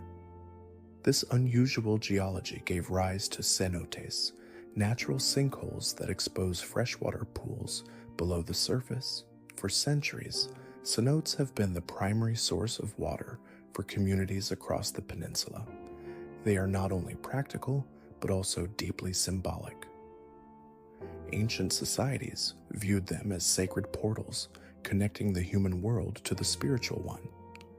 Even today, cenotes remain central to daily life, recreation, and identity. Water here is hidden, protected, and carefully respected, reinforcing a close relationship between people and the land. One of the most famous expressions of ancient knowledge in the region is Chichen Itza. This ancient city reflects a sophisticated understanding of astronomy, mathematics, and time. Structures were designed to align with celestial events, marking equinoxes and seasonal changes with precision. These alignments were not symbolic decorations. They guided agricultural cycles, rituals, and governance. Chichen Itza shows how deeply scientific observation was woven into everyday life long before modern instruments existed. Unlike many ancient cultures elsewhere in the world, the Maya of the Yucatan did not disappear. The Maya language is still spoken daily, not only in rural villages, but also in cities and homes across the region. It is used in markets, family conversations, and local governance. For many residents, Maya is the first language learned, with Spanish added later. This continuity creates a sense that the past here is not something distant. It is something ongoing and lived. Cities on the peninsula reflect this continuity in different ways. Merida, the capital of Yucatan State, is often described as calm, orderly, and deeply tradition-focused. Life moves at a measured pace. Evenings are social, with families gathering in plazas as temperatures cool. Cultural events are common, but they are woven naturally into daily life rather than staged for spectacle. Merida feels anchored, rooted in long-standing customs that coexist easily with modern comforts. In contrast, the Caribbean coast, particularly in Quintana Roo, is heavily driven by tourism. Beach cities developed rapidly to meet international demand, creating spaces that feel global rather than local. Hotels, resorts, and entertainment infrastructure dominate the coastline, drawing visitors from around the world. This tourism brings economic opportunity, but also sharp contrasts. Just a short distance inland, life returns to a slower, more traditional rhythm, highlighting the peninsula's internal diversity.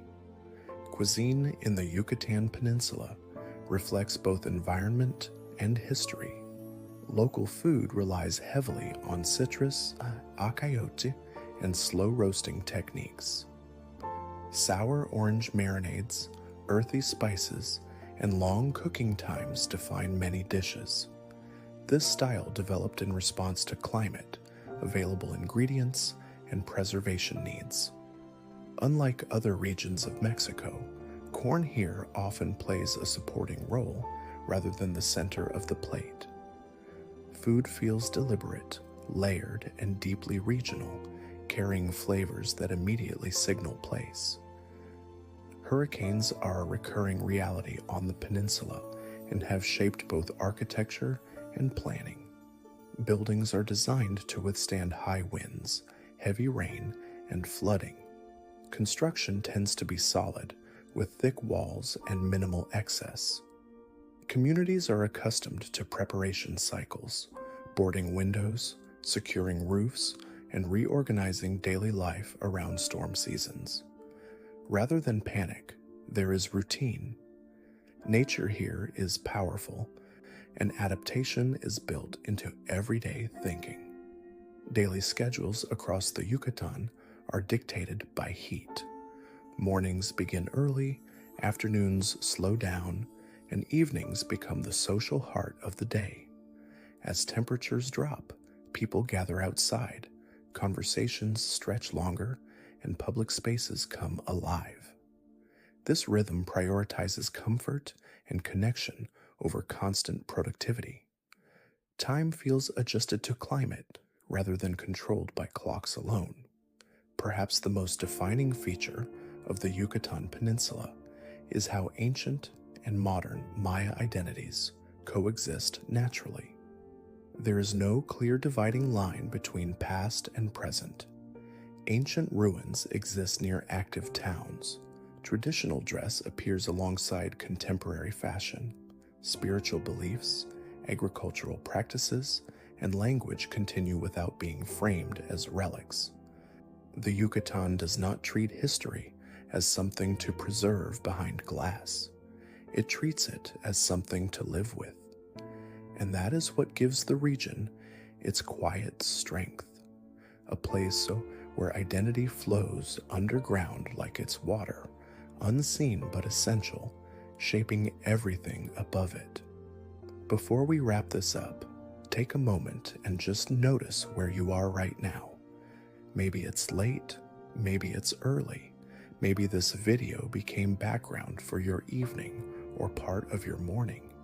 If you've ever been to Mexico, I'd love to know which part stayed with you the longest, and if you haven't, which place you'd want to see first. Every country has its own rhythm, its own layers, its own stories hiding beneath the surface. So tell me, where should we travel next? And whose story should we slowly unfold after this?